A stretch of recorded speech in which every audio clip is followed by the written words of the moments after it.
Daniel Negreanu is looking down at 10-6 suited. Pre-flop begins with Negreanu putting on a straddle, inviting action in a pot that is already twice the normal size.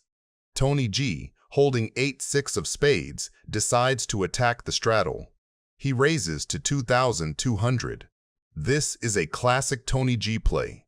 He is using position and aggression with a speculative hand to try and take down the dead money. The G deserves some action. Calls 1,400. Yeah, after paying off. Yep, you deserve a little bit back. That's how we play. You give, take a little, give a little. The flop falls, a board that heavily favors Tony G. Tony has flopped bottom pair with his 8, but more importantly, he has a backdoor straight draw. Tony G fires a continuation bet of 3,000. This is where Negreanu decides to get creative. He holds absolutely nothing but 10 high, yet he makes the call. This is a pure float. Deserve a lot of action. The turn is the 8, a card that drastically alters the reality of the hand, but neither player truly understands by how much. Tony G hits gin, improving his hand to trip 8s. Negreanu, still holding air, checks. Tony G, now sitting on a monster, bets 7,000 for value. This is the moment Negreanu has been setting up. He executes a massive check raise to 21,000. Negreanu is representing the ace that he thinks Tony doesn't have, or perhaps a slow-played set. It is a brilliant, polarized bluff. However, Nice fake side from Tony. Calls. All right. Oh, wait, no. I got to see a river card first. Hang on. Daniel knows it's over. Hang on. Negreanu, realizing his story was not believed and that his 10 high has 0 showdown value, gives up and checks. Do I look like a man with a hand? Tony bets 15K. Oh, I don't know. I mean, I could have had nothing too. Yeah, but I think your nothing beats my nothing. Fold. I was bluffing, Tony. I had a straight draw. I'm glad. You did have a straight draw? That's pretty dangerous. No, it wasn't that one. I needed a 9. Me too. I mean, I could have had a straight draw too. 6. Tony G shows a 6 and scoops it. 6 with an 8. Then you might have made it, though. 6-5. 5-6, that makes I'm it. just getting desperate. Can't believe I got rivered again. Sick. Tony G is looking down on 7 deuce suited. Pre-flop, this starts as a very simple spot that turns into a textbook example of how board texture can flip the script. I raise it. Don't worry. It's like a present. It's not even... Tony G opens with the absolute bottom of the deck. He is trying to win the pot uncontested or set up a bluff later. It's not even anything. Come on, Elizabeth. Punish him. I can guarantee you have He's the not best playing. hand. It's not even gonna... Vanessa Russo punished me something sweet. That was the sweetest punishment anyone ever received. Tony bets 2,000. On paper, this is a dream board for Houston. She still has a big overpair, and Tony has mostly missed. Don't get into trouble here. This is dangerous territory. Houston's raise to 6,000 is logical. She wants value while also denying equity to random overcards. The turn brings the jack of clubs, putting a third club on the board and completing a lot of the hands Houston is worried about. Tony leads 10,000 into a pot of roughly 15,500, and that bet is designed to make Houston's life miserable. The sizing is large enough that if she continues, she is essentially committing to play for a big river pot with a 1-pair hand and no club. From her perspective, she raised the flop, got called, and now faces a strong bet on a card that crushes her exact holding. Against Tony's reputation, it might feel like a bluff, but when you replay the hand from his range instead of his actual cards, it is very easy to give him flushes, sets, or queen jack. It's a sick lay down, but I know I got it. Did you catch a flush? I'm qualified. Are you gonna show me? I show you one card. I can't show both. That would be unfair. Oh, okay. She does. I gotta mix it up, don't I? I'm gonna hate you, aren't I? Yeah. I think You you bastard. You bastard! Why? I had kings. That would have been the same situation. Daniel Negreanu is looking down on King 10 offsuit. Pre-flop, this is Negreanu doing what every good straddler dreams of doing, punishing the limp fest. 4 players just flicking calls against his live straddle, essentially telling him, we do not have a raising hand. When he looks down at King 10 offsuit, it is not a monster, but in this configuration it becomes a weapon. I'm gonna go against my better judgment with this one. He wants to play. He bumps it up to 5,400, a size that taxes all the junky limp ranges and creates real money in the middle. Tony G decides to come along with Queen 3 suited. That call is very Tony. He has position, he has a suited hand, and he loves chaos. Strategically, it is loose but not insane when deep. And he gets Negreanu heads up, and that Negreanu is raising wide enough that post-flop aggression will matter more than raw hand strength. Once everyone else gets out of the way, those assumptions are live. This pot is now all about who tells the better story. I have no idea what you have, just for the record. The flop comes 7-8 jack with 2 spades, an absolute smash for the kind of hands Tony is supposed to defend with, and a very awkward board for a one-and-done c-bet from Negreanu. Negreanu checks with King 10. That check looks passive, but it quietly keeps his range uncapped. Tony, however, with Queen 3 of spades, does something that really shapes the hand. He takes the free card, and with it, he keeps his range face up. The turn is the 9, and that card flips the script in a way neither of them can see from the outside. Negreanu goes from decent equity to third best possible straight, but he does not rush to grab chips. He checks again. That second check is powerful. From Tony's seat, it looks like weakness, or at best, some kind of marginal showdown hand that did not want to bluff the flop and is now scared of the ever-worsening texture. For Tony, the 9 actually helps too. He now has Queen high with a gut shot to the 10 and his flush draw still live. The river pairs the jack, and this is where the hand becomes all about missed opportunity. I got a straight. Unbelievable. I mean, why can't I hit one time? It's like, I can't hit one hand. Played it so big, like, can't hit a hand at all. Well, Daniel scoops up a nice pot of almost $64,000. Daniel Negreanu is looking down on 5-4 suited. Pre-flopman. This is a classic clash between perceived strength and disguised equity. Johanna 3 bets big with ace-queen, exactly the kind of hand that wants to isolate the opener and play a bloated pot from position. Okay, I bet. Negreanu flats on the button with 5-4 of hearts, fully aware that he is dominated high card-wise but armed with a hand that smashes low, connected boards. Once George gets out of the way, Johanna thinks she has created a clean heads-up spot against a capped calling range. I pay. When in reality, she has invited one of the worst possible suited connectors to the party. The flop comes a disaster for Johanna's range. Her overcards and backdoor possibilities shrink in value while Negreanu quietly connects as hard as it gets, a made straight with a live flush draw. When she continuation bets 100,000, it is completely standard. This is the board she is supposed to attack after 3-betting pre. Negreanu just check calls, and that passive line is lethal. From her side, it looks like exactly what she wants to see. The turn brings the ace, finally giving Johanna top pair on top of her draw and seemingly flipping the script. She barrels 200,000, and now Negreanu springs the trap, check raising to 500,000. That raise is polar, strong value, or big bluffs, and against most players, ace-queen with a strong draw feels too good to fold. 500.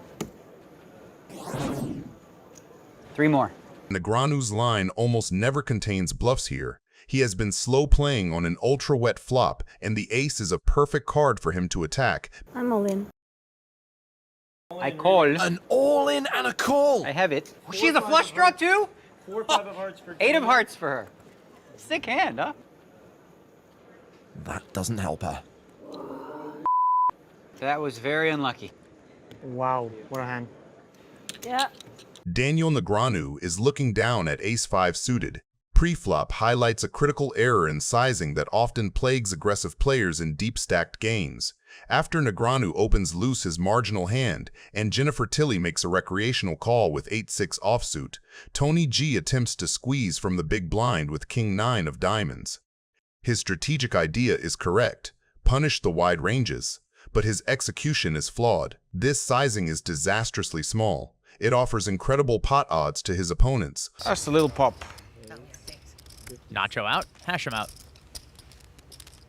Give you an option to make it a really big pot. 57, right? Yeah. 57. Well, it'll be a big pot. Looks like regardless, right? Good answer. So, I like big pots. 57, yeah? I made a really big pot. Daniel calls. Pretty big already. Could force it. Jen, you could force that up, like just make it 10. I'm timid. Force it up. Force it up. She likes flops. Yeah, I like flops.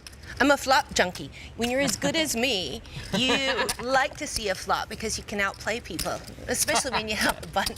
Tilly calls. Why is everyone laughing? By failing to bet large enough to generate fold equity, Tony turns a squeeze play into a bloat the pot with a marginal hand, trapping himself against two sticky opponents.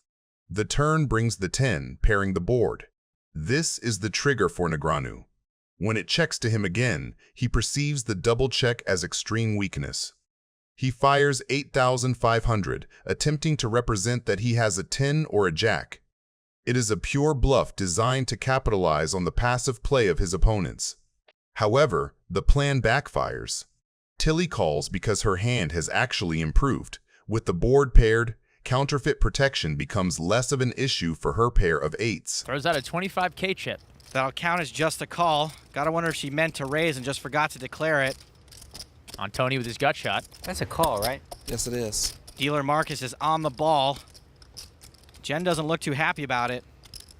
Tony G also calls, getting the right price to chase his open-ended straight draw. Negreanu has walked into a trap of his own making. He is now building a massive pot with ace high against two players who refuse to fold. The river is the 3, a complete blank. The action checks to Negreanu again. Here, Negreanu commits to the polarization strategy. He bets 18,000. He knows he cannot win at showdown, so he tries to tell the story that he has a 10 or a full house. He expects Tony to fold a missed draw, which he does, and he expects Tilly to fold a jack or an 8. However, What do you have, Daniel? The busted flush draw. No, that's what Tony has. Oh, never mind. Poor Tony, always getting picked on. He didn't even have that good. Oh, feels like I have the best hand. Mm-hmm. Tilly makes a phenomenal soul read. She deconstructs Negreanu's line, the check on the flop followed by aggression only after the board paired looks suspicious. It feels like a player trying to steal a pot that nobody wants, despite holding an incredibly weak hand. I don't know what to do. She makes the hero call. Okay, here's where I say, okay, like a Tony G. I haven't looked yet. Do you want to split it? That was a joke. I'm kidding. Oh my God. Just kidding. Ace high. Oh, I have an 8. Good hand. Very good call. Thank you. Excellent call. You stole the pot. I gave the pot from me to Tony, because Tony had me beat. Oh, really? Tony You had did? you beat. Yeah. Look at him. Thank you. He's distraught. What, did you have a jack? Tony had king high. 10s? You didn't have No, a 10. I mean 8 9s. I had absolute error, but. Daniel Negreanu opens the action with ace-queen, one of those classic Broadway hands that works beautifully as a raise. Come on, Daniel, every hand? Yes, every hand. Jeez.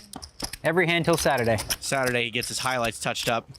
But when Barbaro calls with pocket deuces, he is entering the hand with a completely different script. Small pairs are not strong in isolation. Go, Kenny. Hasham and Kenny call. Here we go. Got some of that loose cannon money. For Negreanu, this looks like a board he can lean on.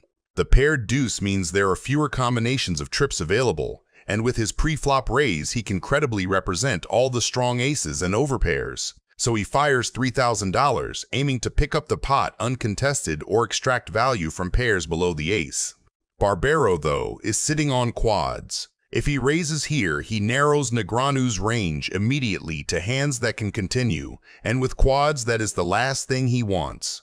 By just calling, he lets Negreanu's entire bluffing range stay alive, setting a trap that is as much psychological as mathematical. The turn brings the ace. This is where the hand shifts. For Negreanu, the ace is one of the best cards in the deck. His hand improves to top pair, top kicker, and it strengthens the story he's been telling since pre-flop. But this same card is a gift to Barbaro. Now Negreanu is less likely to slow down, more likely to stack off, and completely unaware he is drawing dead. Negreanu checks, perhaps to control the size of the pot, but Barbaro is not letting this street pass by. He bets $9,200, a number that looks perfectly believable as a value bet with a medium ace or even a stubborn pocket pair. Negreanu calls, convinced he is still far ahead of the likely range. Negreanu checks again, expecting Barbaro to take a stab. Barbaro obliges with $20,000, a sizing that pressures Negreanu's entire calling range but still looks callable with top pair. From Negreanu's seat, folding feels impossible. I'm thinking like 6s or 7s.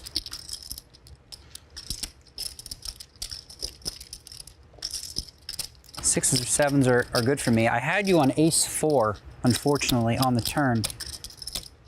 So if you had ace-4, then you just made a straight. Huh. Drop the stakes you play at in the comments and whether you're an online grinder or live game player. Let's see if we're running with high rollers or micro warriors. God, I don't like that river. Such a good river for you. If you put me on jacks, right? You figure I have jacks, you have to bet that river card now. So many, I leveled myself with the pause in the turn. You know what I mean? On the turn, I studied, and like sort of changed my range in his eyes, which forces me to go like that. Daniel calls. I had the nuts. Oh, that's good too. Quads! Tom Dwan is looking down on pocket 7s, but he's up against Doug Polk, who's raised to $3,000 with 5-4 suited. 99% of players would just fold with Doug Polk's cards here, but at a cash game of these stakes, the players are mostly playing the players, not the cards. It's a semi-bluff. He's hoping he can steal the pot uncontested. Tom Dwan raises more than 2 times to pot. This is a classic squeeze spot, punishing Doug Polk's wide cutoff open by denying him the cheap positional advantage and forcing him to commit big if he wants to dance. Doug Polk definitely knows he's a big underdog against a small blind 3-bet range. The call here is less about hand strength and more about trying to outplay Tom Dwan post-flop, using position to create fold equity. Doug Polk opening the suited connector in the cutoff. Tom Dwan puts in the 3-bet from the small blind and flops middle sets. 31,000 in the middle. In 3-bet pots, the pre-flop aggressor usually controls the story, and this board gives Tom all the credibility in the world. Doug's range has a lot of air here, so Tom can lean into that advantage and apply maximum pressure, knowing position alone won't save Doug if the bets start piling up. Doug Polk is going to float. I don't know why, but I thought Warren just said all in for a second, and I was like, whoa. Needs running cards to make a hand. The 6 of hearts on the turn gives Doug Polk an open-ended straight draw, and knowing his maniac style of playing, it could cost him a lot of money. Could win on the river with an 8 or a 3. Tilt software, let's get this shit going. This should be, yeah. Another half pot bet. 115. And Doug's going to raise. By inflating the pot here, Doug Polk is putting maximum pressure on Dwan's range and setting up the possibility to shove the river whether he hits or not. I call. Interesting. Battling. Tom Dwan knows Doug loves bluffing, so he checks to trap him. 420. What are we doing? You win. I know I win, probably. Daniel Negreanu is looking down at 10-7 offsuit, but Seiver has raised to $1,300 with pocket 5s, and Hasham has called with Jack 10 suited. Uh-oh, this is Daniel's favorite hand, and it's actually gotten him into trouble in the big game before. Re-raises on the button to 5,200. He knows Seiver's range is wide and Hasham's flat is vulnerable. Even though it's his favorite hand, he's trying to play the players, not the cards. This raise is about letting them know that he's going to give them a hard time this hand if they decide to play along. Scott Seiver is really hoping Daniel has an overpair so that he has the right implied odds to make this call. Hasham folded, so heads up to the flop. King, deuce, queen. Seiver checks the best hand. Negreanu knows Seiver could easily have king-queen here after raising and then calling Daniel's re-raise pre-flop. But why would he check? Daniel smells weakness, and that's usually when he gets curious. He reps, betting 6,200. Looks like Scott's gonna peel. He calls. Hasham wants his cards back. 6 of spades on the turn. Seiver checks. Daniel still got just 10 high. This is one of the dangers of having a favorite hand. Daniel does not look like he's about to check. After just calling the flop and checking the turn, Negreanu is probably putting Seiver on a draw or the weak pocket pair he does indeed have. He's thinking, if I apply the right pressure now, Seiver might just fold and give me all the money. Daniel does fire that third barrel, making it 14,200 to go. I could justify Scott's call on the flop, thinking maybe Daniel would shut down after one bet, but Daniel certainly hasn't shut down. Seiver keeps it going. He calls. Seiver's totally stationing Negreanu. You mean like a calling station? Exactly. 4 clubs on the river. Seiver checks. Sick. Daniel fires 36,000. Seiver is capped, checked every street, and never repped strength. Daniel has nothing, but he knows Seiver is weak enough to fold. This is a masterclass. Folds the winner. Phew-wee. He had me staring. I had my favorite hand. You know what that is? 10-7? 7 of diamonds and 10 of clubs specifically. Can't believe I got away with a bluff. Not having no internet kids coming here and being tight ass. All right, and you're gonna play every hand. We're gonna get that across right away. I got it across and that was right. You're gonna play every hand here. You don't come here and play tight, okay? Come on internet you play like in 1 second. And when you come here now, you come to my game and you're wasting my time. Amanda, bring a tricycle. These kids are coming here, taking me on. Tony, calm down, please. All of this fighting that we just saw culminates in the hand we are taking a look at today. Our hero is holding ace-jack offsuit and has already raised to $2,500. Let's see where his aggression will take him and us. 6 trays suited, good enough to call for Daniel. Queen Jack for Alan Barry, who folds. It's a little tight, but he is dominated. And Reynolds folds. Also tight, both guys were out of position to the razor. I'm very unhappy right now. The flop comes deuce ace king with a flush draw for Negreanu and top pair for our hero. With everybody but Negreanu folding, our hero is in prime position with his pair of aces to take over the pot. He fires a small bet of $4,000, which Negreanu casually calls. I would bet more aggressively and try to defend the top pair from the flush draw. The turn, the 10 of diamonds. Roble picks up a straight draw. Daniel misses. This 10 on the turn is a tricky one. On one hand, it denies the flush draw, but on the other opens up the straight draw. Negreanu bets a bit over half the pot and is bluffing really hard and praying the river delivers him a flush. Let's hope our hero sees through his bluff and at least call. And call he does. With the top pair and a gut shot straight draw, it will be crazy to fold the hand. The river delivers another 10, which completely wrecks both of our guys' hopes. The only question is who will bluff trip 10s first. Daniel's got air, but if he wants to win this pot, he's going to have to use that air to blow Andrew off his hand. After a short consideration, Negreanu fires a bet of $18,000, which sits at a bit over half the pot. And that bet will trigger a huge blow-up from Tony G, who is not even in the hand. Negreanu's bet is big from the perspective of our hero, so he takes his sweet time to consider his next action, which is usually completely reasonable on a cash game table, but not when Tony G is in the picture. I'm going to walk out. If these guys are going to come here, waste my time, I'm going to walk out of the game. It's a joke. F***ing hell, he's thinking 20 minutes every f***ing hand he's playing. F***ing nit. Here comes floorman Tom Keene, who's received more airtime than Hoyt Corkins, who went broken 8 hands in the big game. All right, Andrew, we're going to go through the same thing. You play online, it's like quick. 2 seconds, bang, bang, they're pressing buttons. They come here, they freeze up. With the countdown already ticking, all the pressure in the world was on our hero and his pair of aces. Let me know in the comments what is the best hand that you regret folding. He folds. What? Sarah is looking down on ace-deuce offsuit. I'm gonna call.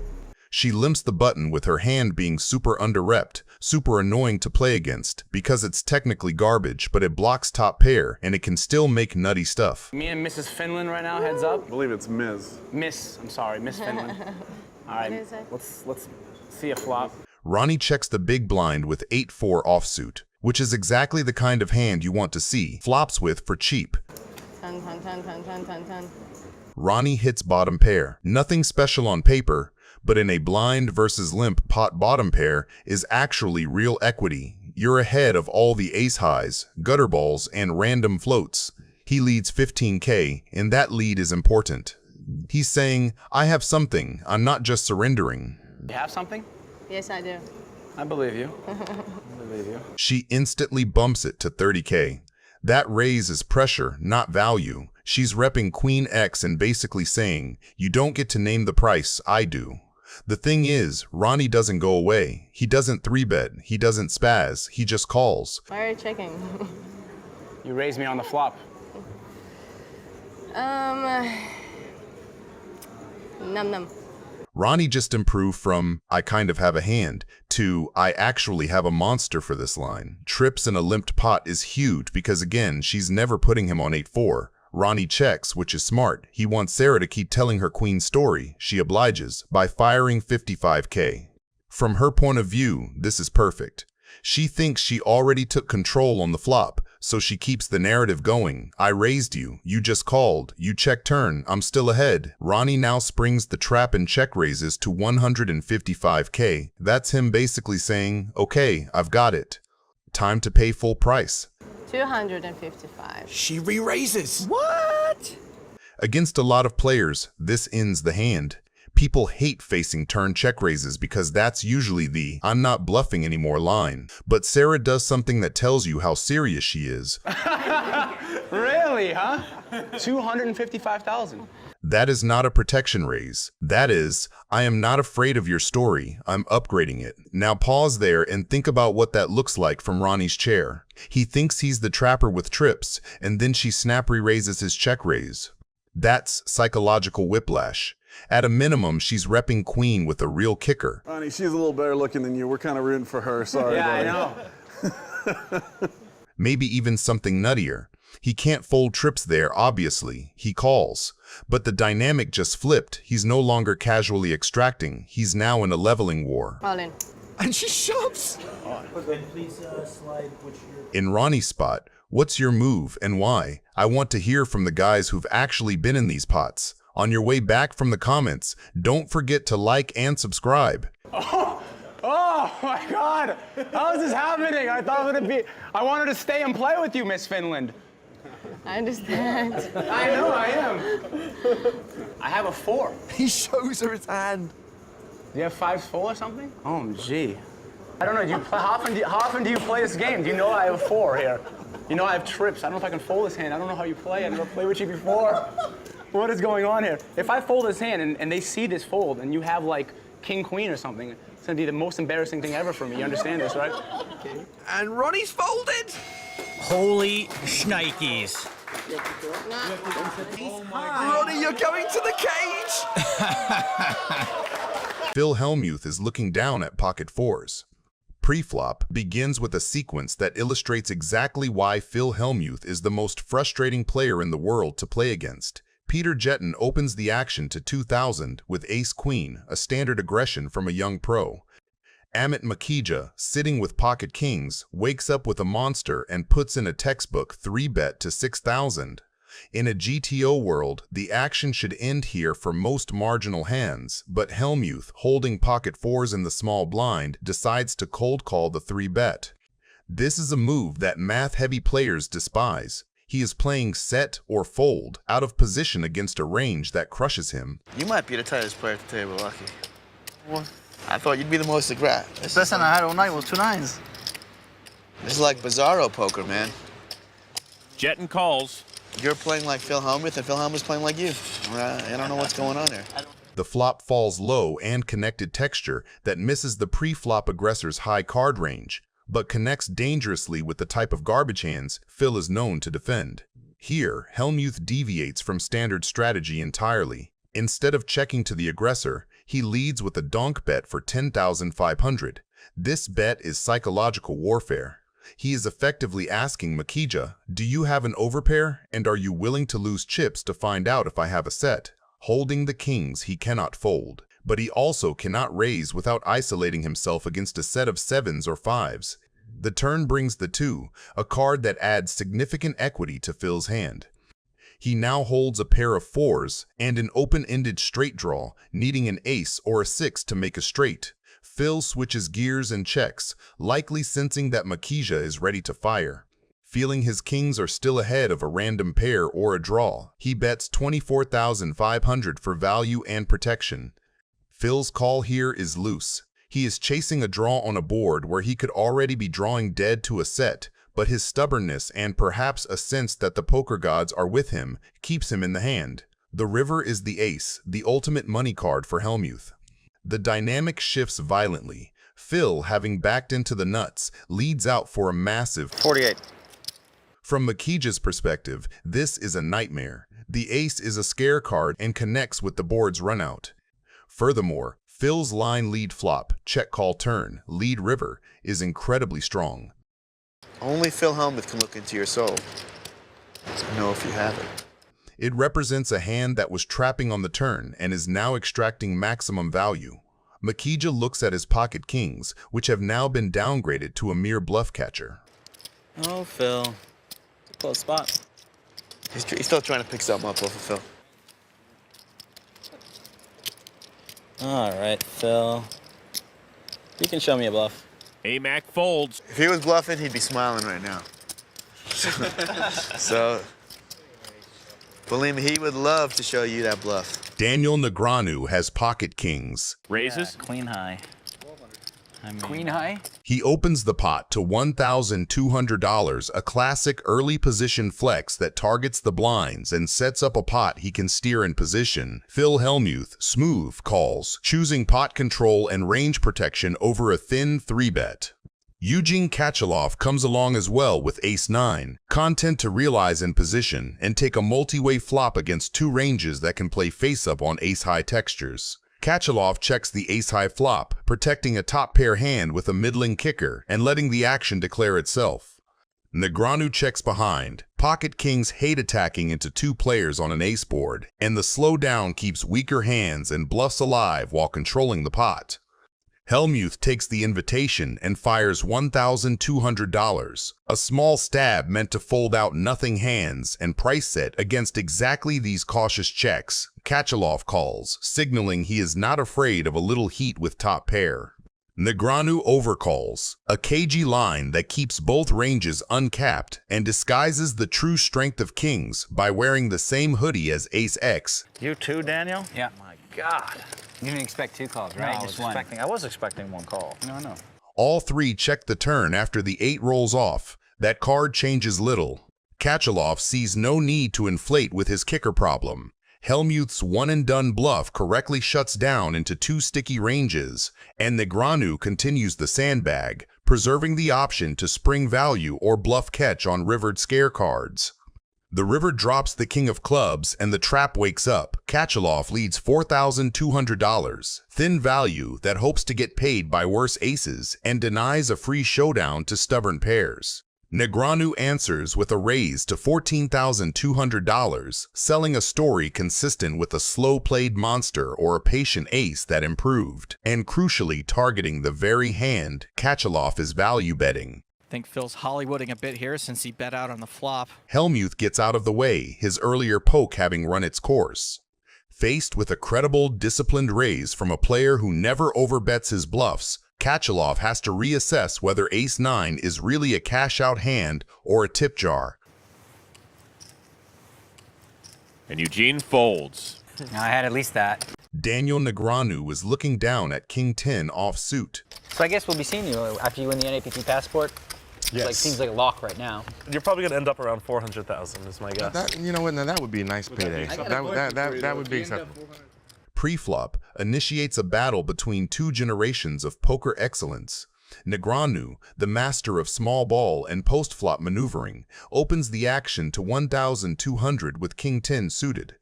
It is a standard open for Negreanu, designed to play a wide variety of boards and out-navigate opponents later in the hand. Scott Seiver, a representative of the math-heavy, aggressive school of poker, looks down at king-jack offsuit. From a theoretical standpoint, Seiver has a slight advantage here. His hand dominates Negreanu's range, particularly the exact hand Negreanu is holding. However, Seiver chooses to flat call rather than 3-bet. Have you been watching? Tony folds, up to Viffer. Wow.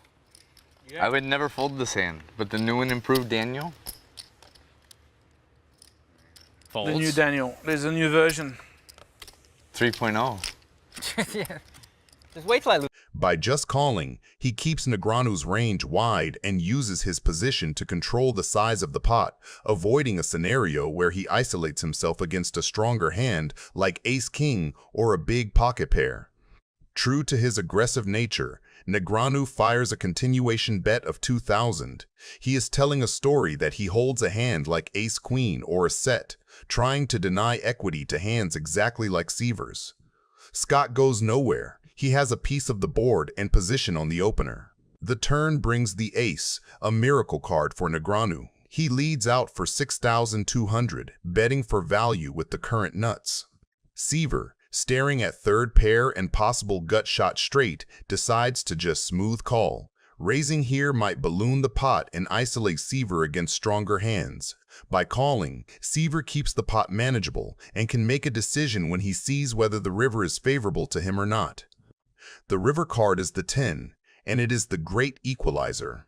Here, Negreanu makes a signature move. Checking is a deceptive play designed to induce a bluff or a value bet from a worse hand, like 2 pair or a set of queens. He is hoping Seiver interprets the check as weakness or a give up. Seiver, seeing the check, decides to go for thin value. Negreanu, having trapped his opponent, snaps it off. The showdown reveals the irony. Had you for a minute. Yeah. Hard to hold off Scott Seiver. Yeah, at King Jack. I'm getting at least half. Did he say King Jack or Hellmuth is looking down on pocket kings. Pre-flop, this is a classic clash between raw power and disguised strength. Tony G opens light, Mercier flats on the button with pocket 3s, and Hellmuth in the blind wakes up with kings. Raise pot. His raise to 8,600 is a big, old-school squeeze sizing that tries to punish Tony's wide open and isolate one player. When Tony gets out of the way and... You had a couple of hundred on and I'll play every time pre-flop. Why don't you add some more money on, Phil? I'll give you a flip every time then. See what sort of a genius you are then. Mercier calls, the dynamic is already set. Phil has defined his range as extremely strong, while Jason has a capped, small pair suited connector, looking range that wants to see flops and play poker post-flop. The flop comes down a nightmare texture for Phil, 9, queen, 3, all clubs. Mercier absolutely smashes it with bottom set on a monotone board, while Phil's overpair is in danger of being dead against any made flush or set. The turn pairs the queen, giving Mercier a full house and freezing a lot of Phil's perceived flushes. Jason checks again, continuing the trap. Now Phil feels safer. Paired boards mean fewer flushes and more chance his overpair is best. So he fires 7,000 as a delayed c-bet that targets exactly hands like 10s, jacks, or a bare club. Mercier springs the trap with a raise. That line screams polarized, either a queen, a big flush, or a bluff. With kings and the king of clubs, Phil decides to hang on and call, planning to reevaluate rivers. The river brings a 4th club, completing every possible flush and leaving full houses at the absolute top. From Mercier's seat, this is perfect. The story he has told of a strong queen or big flush is still completely consistent, and his actual hand, a full house, comfortably beats both. He jams, ripping in the rest of his stack. Come on, what in the heck is going on here? This is ridiculous.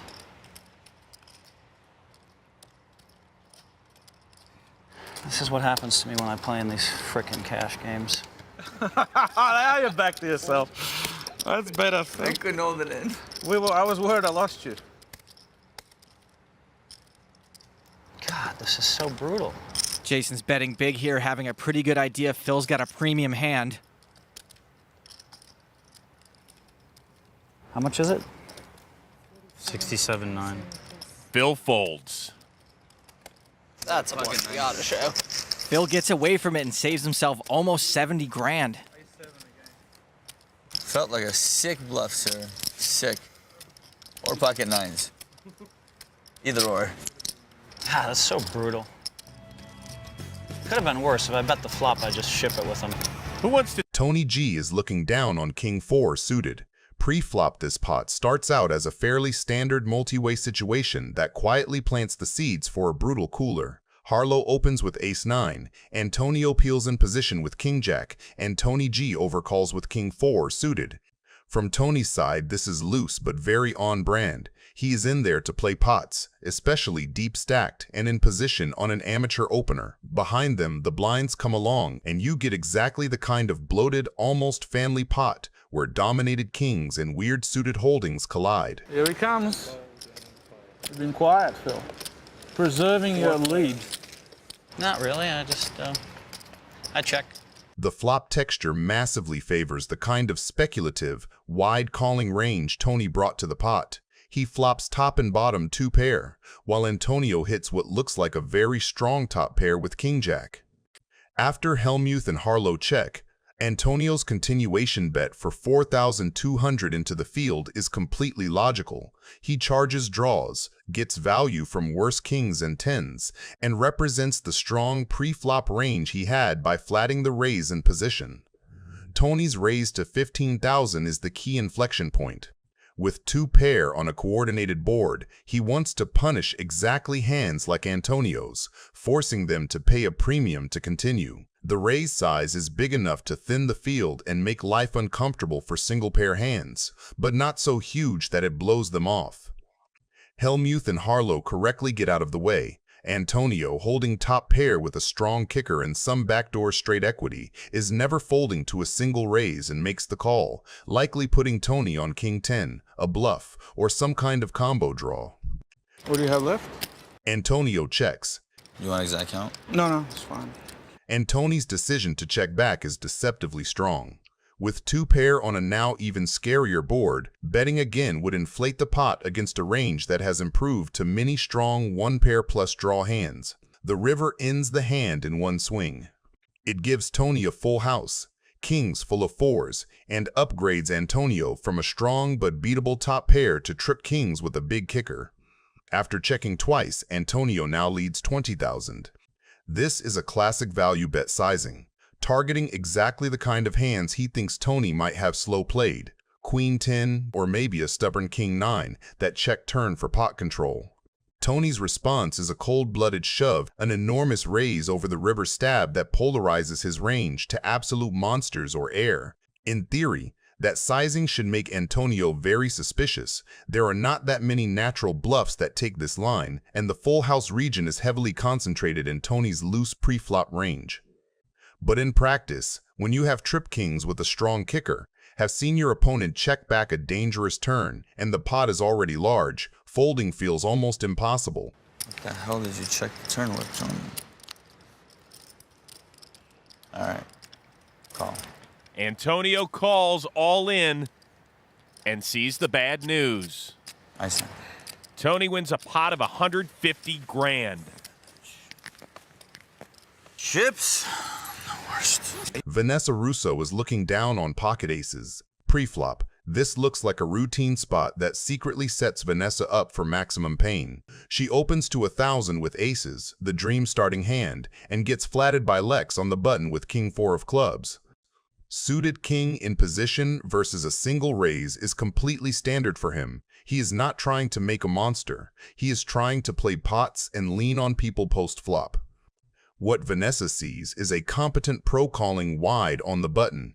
What she does not see is that this exact hand shape is built to crack an overpair on a low-paired board. Right here? This is the weird spot? No, that hand's the weird spot. The flop comes king 4-3. For ranges, this is a disaster for Vanessa and a celebration for Lex. She still has the overpair advantage in theory, but in practice his flatting range includes all the suited king X and random sets. He decides not to get fancy and leads 2,500, a small, confident attack that says, "I connected." With top and bottom pair, he is miles ahead of all her 1-pair hands, yet still vulnerable to overpairs and bigger kings, so betting to define the hand and start building a pot is perfect. The turn brings the queen, which is one of those cards that helps the aggressor's story more than it helps anyone's actual hand. From Vanessa's perspective, it is a brick. From Lex's seat, it is time to defend from the possible king-queen. When he fires 7,700, he is saying, "I still have it, and this board keeps getting better for me." With top and bottom pair, he is now comfortably ahead of every overpair. The only real disasters are sets or slow-played king-queen. Vanessa again just calls.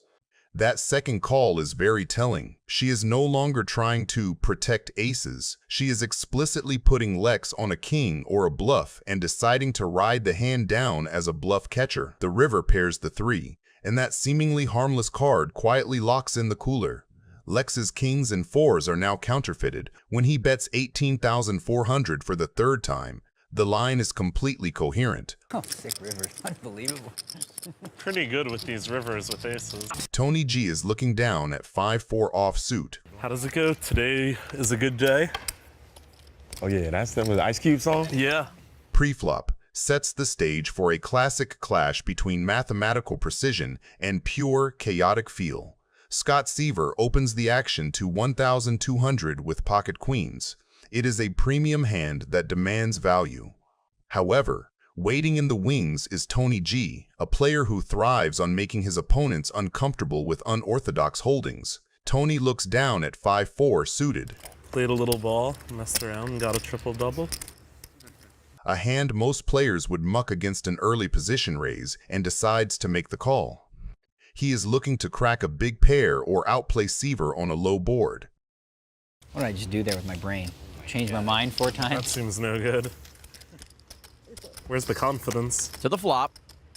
The flop comes a texture that appears safe for Seiver, but secretly connects with Tony's garbage hand. Seiver is trying to start the trap by inducing a bluff. Tony G is happy to oblige, firing 4,000 into the pot. Cannon, having missed completely, gets out of the way. Seiver, holding the overpair, makes the call.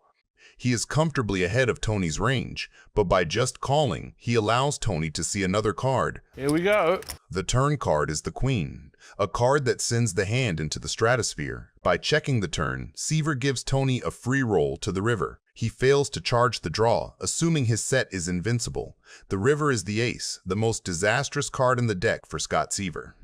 While it looks like a safe card that might have given an opponent top pair, Tony G, realizing he has backed into the nuts, fires a value bet of 10,000.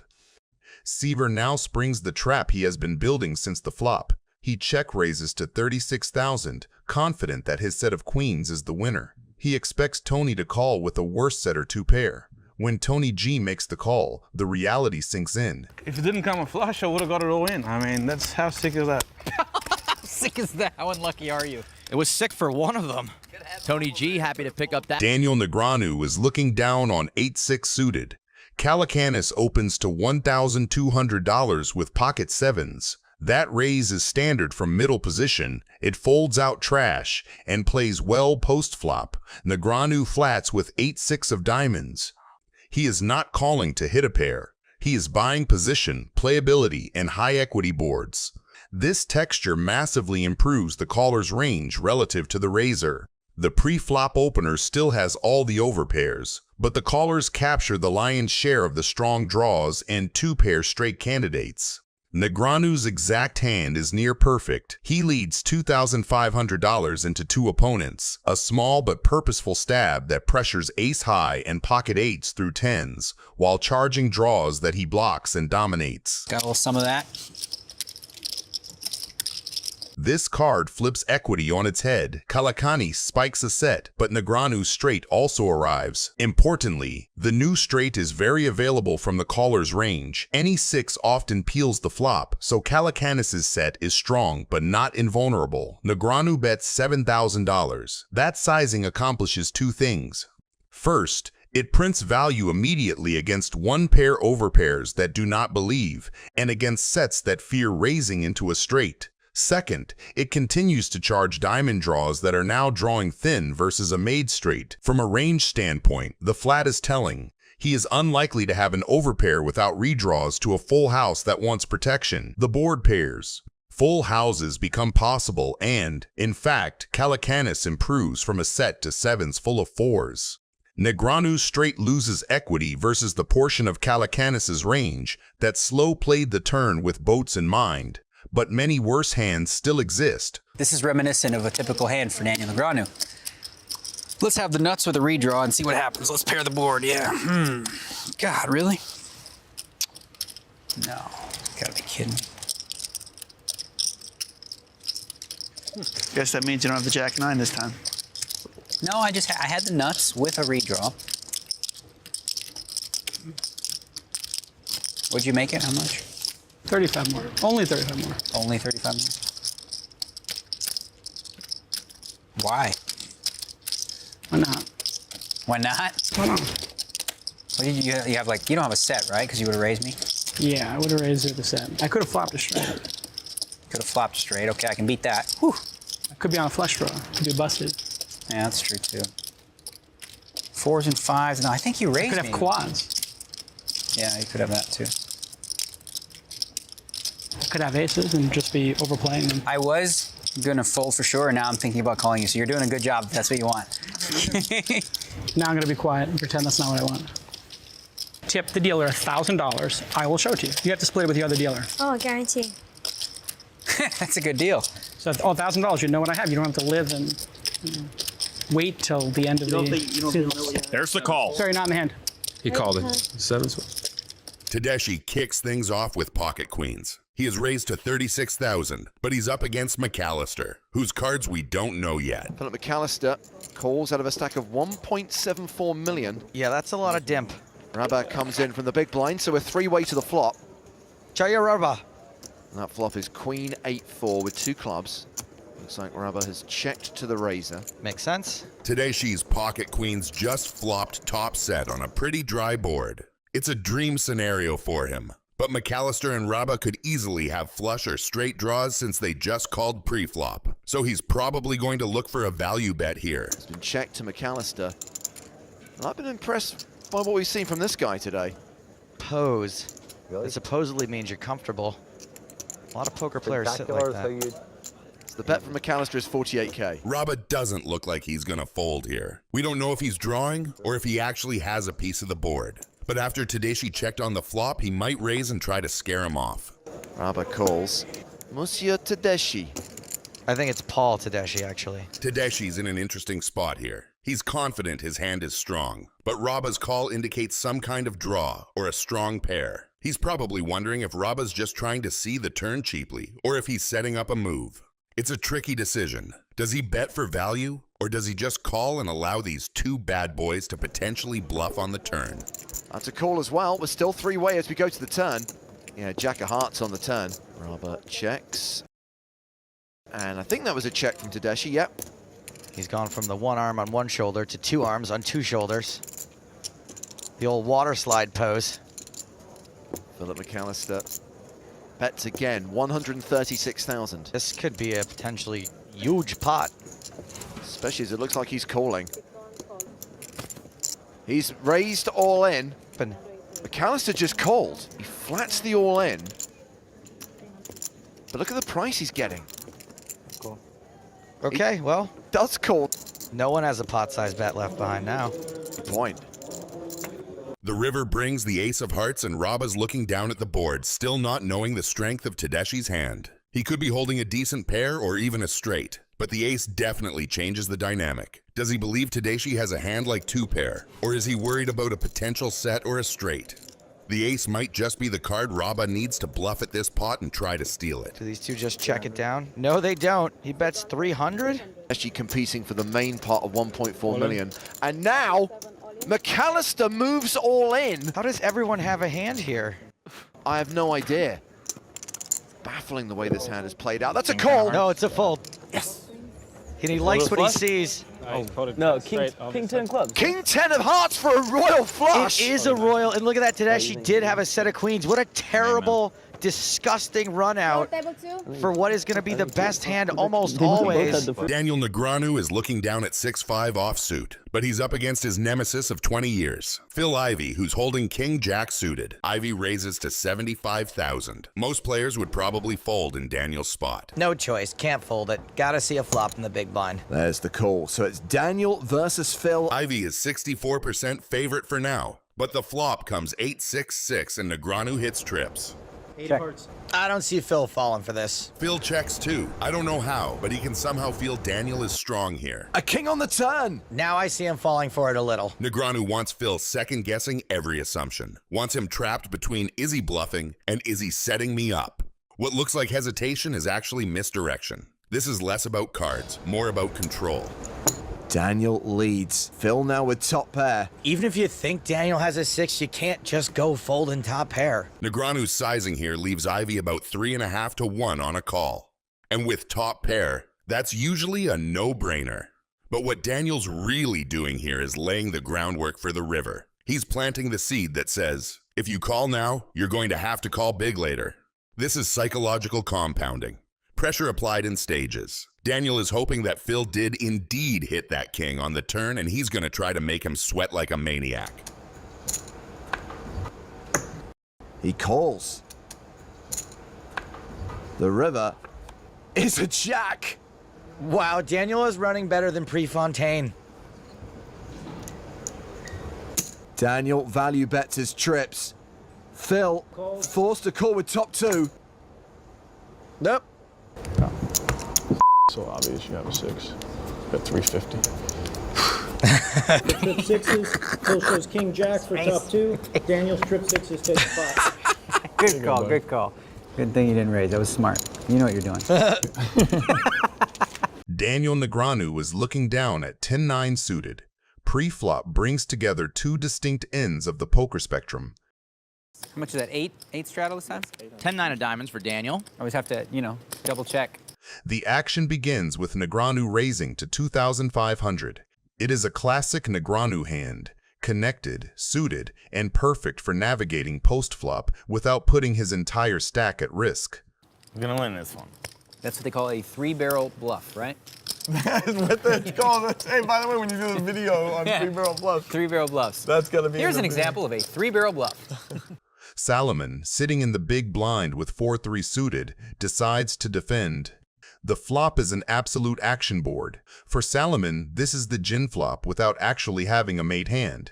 He holds a massive combo draw, an open-ended straight draw combined with a flush draw. However, the action goes surprisingly passive. The turn brings the jack, a card that favors the pre-flop raiser's range much more than the caller's. Now, Salomon decides to take the lead. He fires a bet of 6,000. It is a delayed semi-bluff, having missed the check-raise opportunity on the flop. He is now trying to muscle Negreanu off a hand, like ace-high or a small pair. Negreanu, however, has picked up a gut-shot straight draw to go with his overcards. Relying on his read that Salomon is likely betting a draw, Negreanu makes a sticky call with just 10 high. The river is the 3, a fascinating card. It pairs Salomon's hand. While it is a weak hand, it currently beats Negreanu's 10 high. Salomon, now holding showdown value but fearing a jack, checks. This check is the green light Negreanu was waiting for. Daniel fires. Oh, man. Why didn't you bet the freaking flop? Why didn't I bet the flop? Yeah. I didn't have anything on the flop. Yeah, I know. But why? Such a bummer. Because I had 3-4 clubs. I'm gonna. Oh, you had 3-4 clubs, so you were ready to just. Yeah, I'm gonna dump all my money in there for sure. Now I got a pair and I gotta make a decision.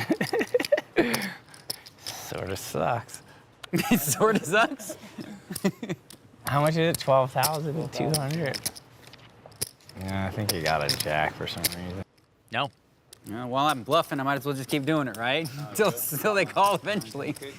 Kid, you're just gonna own this table, huh? You are just gonna pound until we just hold on with ace high. Damn, just keep, I'm in bluff mode. I hit a pair and didn't call. What a bad player. Negreanu is holding pocket 5s and he's raising to 95,000. He's up against the legends Tom Dwan with pocket 9s and Phil Ivey with pocket 10s. Over to Tom Dwan. That's not a hand Dwan would fold. Not against Daniel. And definitely not in a $250,000 buy-in. Tom looks like he's thinking, I'm pretty sure he shouldn't flat and trap, but rather crank up the pressure early. Dwan has just made a call with pocket 9s. Perhaps at another time he might have raised. Oh, check this out. Phil Ivey's picked up pocket 10s.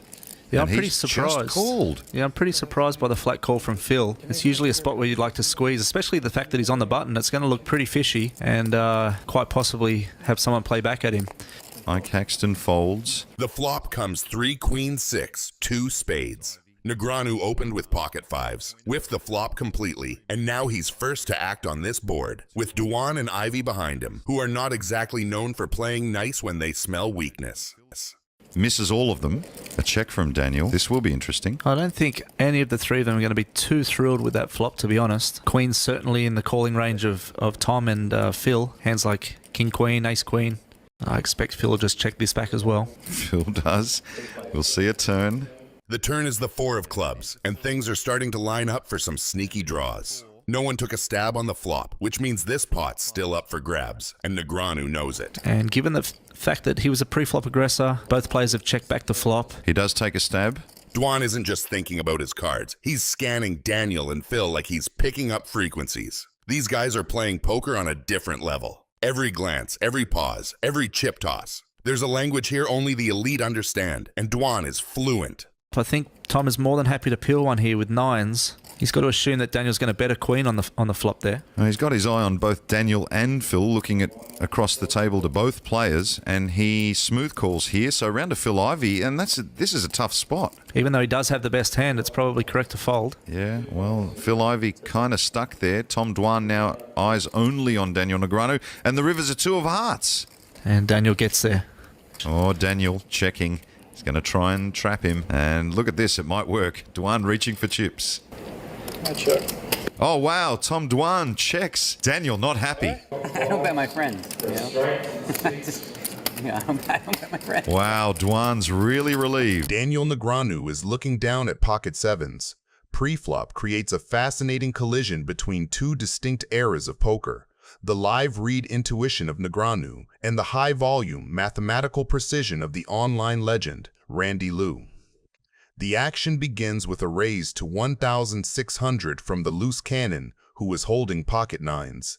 Negreanu, sitting in position with pocket sevens, elects to flat call.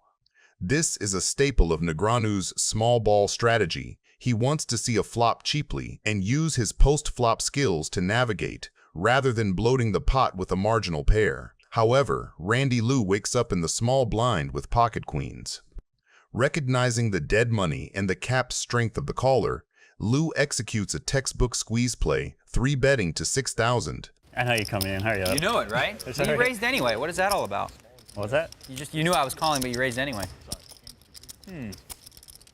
You're reading too much into it, man. I don't want to. Yeah, I don't want to level myself here. I just want to try to flop a set, hit a set, and get it in. Can we do that? Huh? You have a pair in. Well, if I'm trying to flop a set, what do you think I started with? The stage is set, an overpair against a set minor, a classic recipe for a cooler. The flop falls a disconnected and dry texture that is an absolute dream for Liu's pocket queens. There are no flush draws and no overcards to his pair. Liu continues his aggression with a bet of 8,000. He is extracting value from hands like pocket eights to tens, as well as any jack that Negreanu might have peeled with. Negreanu, however, is not ready to go away. It's an interesting situation, okay? Because I have 3 threes right now. You don't believe that? I don't know. How much I believe is it? a lot of people. I believe a lot of people. So the best way to play this against you, based on previous hands, is to call, raise river, I think. Okay? So that's plan A. I might change my mind, but plan A is call, ship river. All right. That's plan A. You like that? I'm just going to tell him, whatever. I'm a little worried. The turn brings the 7, the card that flips the script entirely. It is the Doom card for Liu. Negreanu spikes a 2-outer to make a set of 7s. The dynamic shifts from a marginal float to a monster trap. Liu, unaware of the disaster that has just struck, fires a second barrel of 20,000. He believes his queens are still the best hand and wants to charge draws or a stubborn jack. Negreanu's response is pure class. He doesn't believe me. I seriously say I'm going to do that, and he doesn't care. Oh, gosh. Everyone lies. That's what I heard. Yeah. Word on the street. So is plan A still the plan? I'd like to defer. You gotta respect internet guys that chat during hands. That's a very rare thing, and to that, hats off. He's chatted in the middle. If somebody's dialoguing with him, he just opens the door and goes there. Oh. Even I don't do that. I try not to. So it's but a I do mistake? it. Is that a mistake? Thanks for the... I'm leveling myself too much. I call. Daniel calls. If I keep thinking, I'm going to screw up really bad. This is awesome. I'm still sticking to the plan. The river is the ace, a scare card that complicates the board.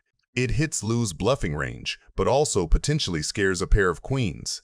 However, Liu decides to turn his hand into a polarized value bet bluff hybrid.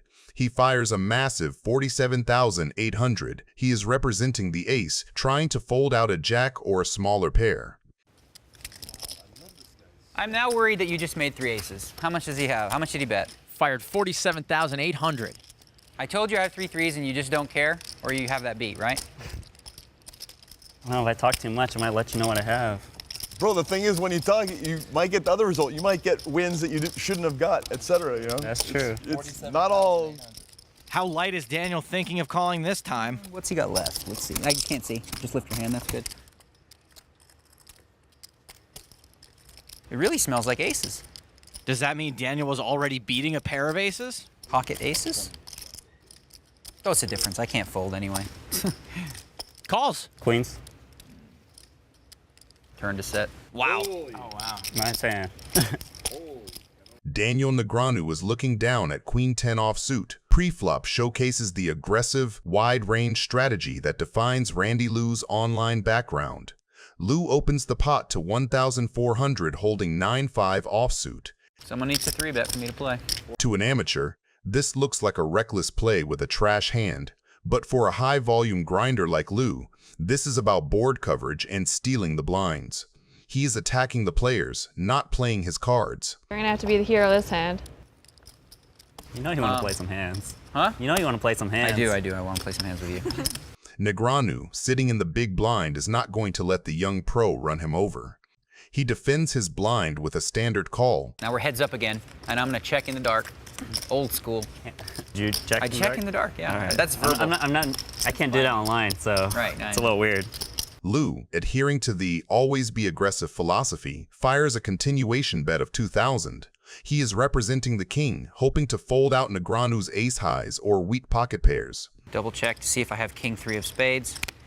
I do, so I'm going to call. Here, Negreanu makes a move that separates the legends from the good players. Despite having absolutely nothing but queen high no pair and no draw, he makes the call. You know, gentleman's game, you'd raise and tell me what you have now. Gentleman's game? Gentleman's game. Sticking to his plan, Lu, realizing that Negreanu is sticky and that a second bullet might be lighting money on fire with 9 high, decides to give up on the bluff. He checks back. This check is the information Negreanu was waiting for. Well, I'm obviously going to bet now because you checked the turn. Seems pretty standard. Got to bet something, so I'll bet like, what will you call with? I got to figure out because you're a math guy. So 4, 5, 6. I got to bet 31 because you might call that with ace high. No, I don't even have ace high though. Oh, you don't? So I had you beat on the flop anyway. Daniel's bet will win the pot. Yeah, I did. Wow, it's sick. I had 7-3 offsuit. Oh, you would have lost. King 3 of spades. Really? When I said it, I didn't even know if the king or 3 of spades was out there. I was just hoping I didn't screw myself. So you didn't have it, Dan? I did not have king 3 of spades. That kind of hurts. I did have you beat though, at all times. Actually, what I did there was, it's called a soul read. Soul read? When you bet the flop, yeah. It was a little bit of a soul read. I called you with nothing, and then I hit a queen. That's what happened. And then I was like, sweet. I mean, you're really tricking me. I can't tell if you're telling the truth or not. Daniel Negreanu is looking down at 8-7 suited. Pre-flop reveals the exploitable nature of playing too many hands against world-class opposition. Lu opens the action to 1,400 with Queen 8 offsuit. From a game theory perspective, opening this hand from early to middle position is incredibly loose. It is a hand that is often dominated and plays poorly post-flop. I'm going to play tight. I like being in position. And Laak is out. Because then you got to go first. I love it. I got to go first. Kenny calls. However, Lu relies on his post-flop volume experience to outplay opponents. The flop comes down a texture that is wet, connected, and heavily favors the calling ranges rather than the pre-flop raiser. Despite this, after Kenny checks, Lu decides to fire a continuation bet of 2,500. This bet is somewhat habitual. Lu is betting simply because he was the aggressor. C-bet. I remember his C-bet percentage. What was it? 78%, so I guess I got to call. Your check rate percentage is so low on flops in this spot, so I wasn't worried about you. Yeah. Not worried is right. However, the board hits Negreanu perfectly. He has flopped middle pair with his 7, along with backdoor equity. The turn card is the 2. Lu, realizing that his continuation bet failed to shake Negreanu, decides to shut down. He checks, effectively waving the white flag. This is a critical moment for Negreanu. Check. Lu checks. All right, check's good. Queen high. No good. Daniel takes it down. Got pairs. Nice hand. Thank you, sir. Your C-bet percentage from online, I remember being very high. And your 3-bet percentage was 29%. Heads up. Do you remember that? What does heads up? This is 6 max. I know, but I'm just saying, it's still kind of short. But your C-bet's super high, so I'm going to call with pairs on flops, just so you know. Really? Yeah. You love that kind of talk. Isn't that sexy? No. C-bet percentage, check raise flop. Ooh, what's your PFR and your aggro factor? Phil Laak is looking down at ace-jack offsuit. Pre-flop, action begins with a unique dynamic that instantly inflates the stakes. A double straddle is on. This forces the players to play for a bloated pot before a single card is dealt, widening ranges and encouraging loose aggression.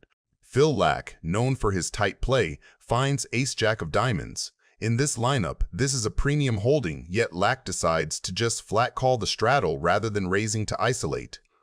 This passive play brings Perkins along with 10-3 offsuit, a hand that has no business being in the pot, but Perkins loves to splash around.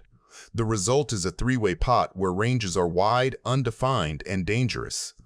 The flop falls a texture that hits the high card heavy ranges of the callers. Perkins checks his air, and the action falls to Williams. Despite having completely missed the board with only king high, Williams decides to represent the queen. I wasn't going to call. I figure if I call, then you try and make a move.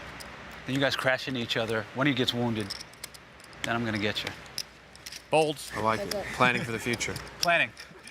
One of you guys are going to get wounded. The turn brings the jack, a card that drastically shifts the power balance. Laak has now improved to trips, giving him a stranglehold on the hand. Williams, unaware that he is drawing dead, decides to tell a convincing story. He fires a second barrel of 14,500. This is the critical strategic error. By firing again, Williams is polarizing his range to either a strong queen or a complete bluff. He is trying to fold out a hand exactly like the one Laak used to have, a weak pair or a floating 7. The river is the 4, a complete brick that changes nothing. Williams, having fired 2 shells and received 2 calls, finally hits the brakes. All in. Williams folds. 9-10. Man, Joe, I'm telling you, you got to have one of these rushes. It feels electric. It's better than cruising over a cliff. I mean, pre-hit the earth. The feeling of adrenaline, the rush. Selbst, sitting in the big blind, looks down at a pair of jacks, a strong but tricky hand in this scenario. Facing a raise and a 3-bet, she opts to flat call rather than 4-bet. While a 4-bet would help narrow the field and define her opponent's ranges, it could also bloat the pot and force her into tough post-flop spots if she's up against a hand like queens, kings, or aces. Her flat call allows her to control the pot size while disguising her hand strength, keeping her range wide enough to include potential traps. The flop lands Queen 2 Jack, and Selbst couldn't have asked for better. Her pair of jacks connects perfectly, giving her middle set and a commanding lead in the hand. Chen, holding Ace Queen suited, flops top pair with backdoor flush and straight draws, making his hand strong but significantly vulnerable to Selbst's concealed strength. Selbst leads out with 80,000 bet, a sizing that achieves multiple goals. It builds the pot while extracting value from weaker hands like top pair or speculative holdings with equity. Importantly, her bet disguises her hand's full strength. Opponents may interpret it as a standard value bet or even a semi-bluff. Chen, with top pair and additional equity from his backdoor draws, decides to call. From his perspective, Selbst's range from the big blind could include hands like king-queen, queen-jack, or even bluffs, making a fold too conservative. The turn changes the dynamics of the hand with the 8 of diamonds, creating a more draw-heavy board. Selbst still holds the lead with her set of jacks, but the new card introduces a flush draw and enhances the straight possibilities. She increases the pressure with a bet of 150,000. This bet is designed to charge draws like the nut flush and extract further value from hands like Chen's top pair. While the sizing is solid, Selbst may have missed an opportunity to go larger, putting Chen to an even tougher decision. Chen's ace-queen suited improves with the nut flush draw, making his hand significantly stronger in terms of potential equity. He calls the 150,000, which is the correct decision based on the pot odds and his outs to the nut flush. By calling, Chen keeps the pot manageable while preserving his chance to improve on the river. The river delivers the 7, completing Chen's nut flush with ace-queen suited and spelling disaster for Selbst. Unaware of Chen's exact holding but recognizing her set is still vulnerable, Selbst decides to shove all in. However, this move is a misstep. The shove assumes Chen might fold marginal holdings, but his turn call strongly represents a flush, especially the nut flush. A smaller bet, or even a cautious check, could have limited Selbst's losses given the dangerous board texture.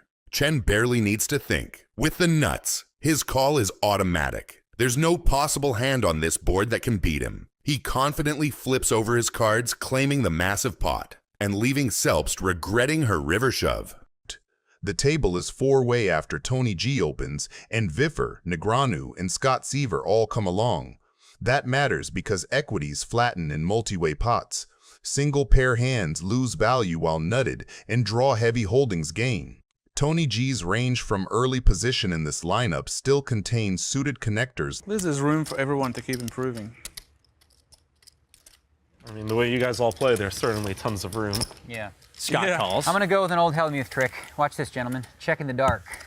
How do you fade that? Seriously. Check in the dark. I don't even want to see what's coming. Checking through is revealing. On this texture, the pre-flop raiser has a lot of one pair and gut shot combinations that dislike being raised by three players. See how that worked? Because if I wouldn't have done that, they would have been more scared. My turn, right? Daniel's still open-ended. Did you qualify? Yes. I've qualified pretty comfortably at this point. Question is, how much do I want to put in there? You checked. No, I'm not. I'm not, for sure. You're not checking? Yeah. If you're folding any bet, you can just do that now. I'm going to put in... The turn is the 7 of spades, a huge card for Tony G's side of the range, and a bad one for capped checkbacks. Negreanu leads $3,600 into the field, a small sizing that targets folds from the Broadway airballs, and denies equity to Queen 9, 9-8, and the club draws. Scott's call with Queen Jack keeps dominated queens in, but the raise from Tony G to $14,000 is the pivotal data point.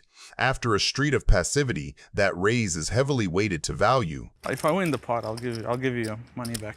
Negreanu's call with King-Queen looks ambitious only if you ignore blocker logic.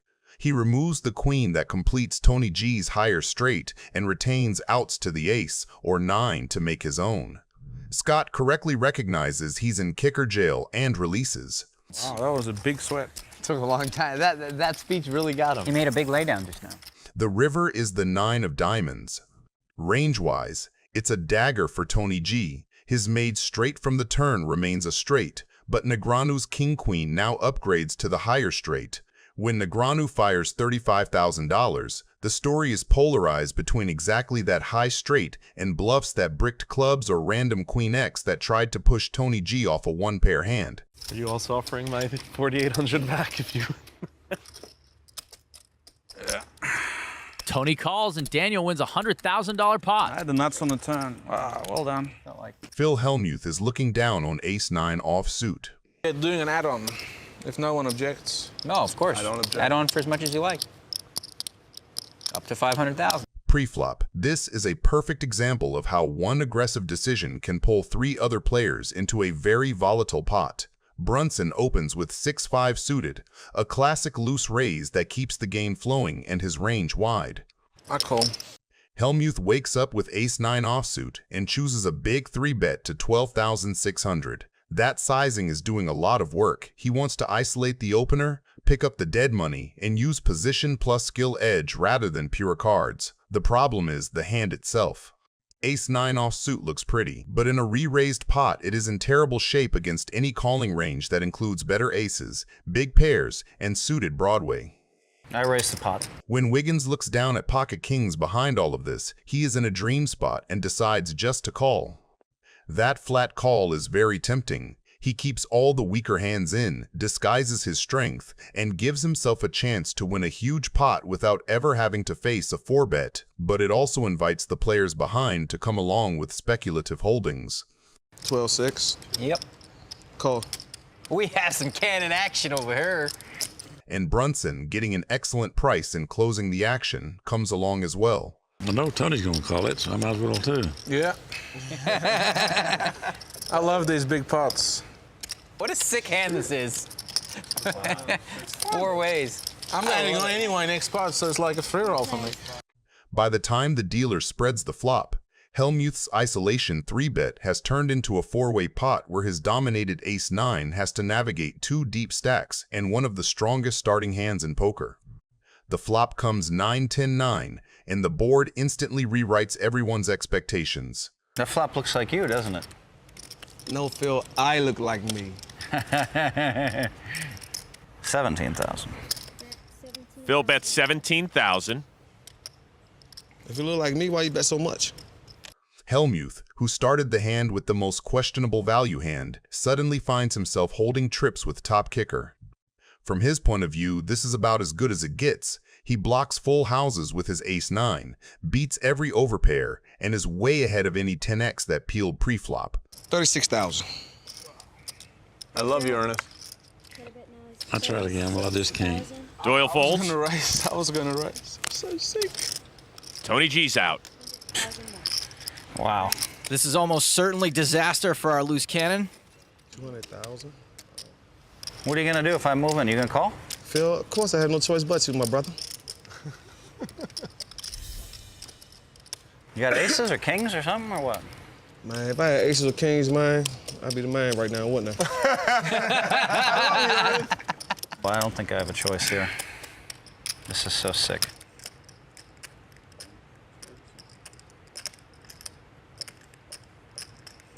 All right, I guess I'm all in. I call. Kings. I got 3 9s. You gotta be kidding me. Okay, that's what I thought. Yeah, What were you slow rolling him for? Here, man. Maybe at 10 slow. I mean, he was so happy. That was so unreal. That was torture. I didn't mean to slow roll. Hold on. How many times you want to deal it? Yeah. You want to deal it 4 times? No, that's not. When a you slow know roll. he's gonna call because he says it. You know, and Phil Laak, why don't you just stay out of why don't you stay out of it? Because I'm right here and I because feel bad. you've been so far out of line to me, and every time we've played, and I'm just sick of it. So why don't you just mind your business? 12,600. But he's right. It was a pretty sick slow roll. I'm sorry, because I haven't done anything like that in my whole life. Were you folding? I can't get away from this. The whole speech. The guy's already in. He's already got 80% of We'll it. decide. 4 times? Yeah, it gives you a better chance to Hey, win. damn sure do. Cool. A jack of hearts. Queen. Yeah, queen, king. The river, an ace of diamonds. Round 1 goes to Hellmuth. The turn, a king. There we go. Full house. That's what I'm talking about, baby. Get me down. The river's a 3. 15% dog. Ernest has won the second pot. So that's cool. I'm feeling good right now. Well, A 7 of spades. Everybody's rooting for a spade. It is a spade. goddamn Spade up 2-1. That's loose cannon. He's up 2-1. Why did you go for 4 times? You went. A queen on the turn. Jack. There's a jack. The final river card. It's a king. That's real.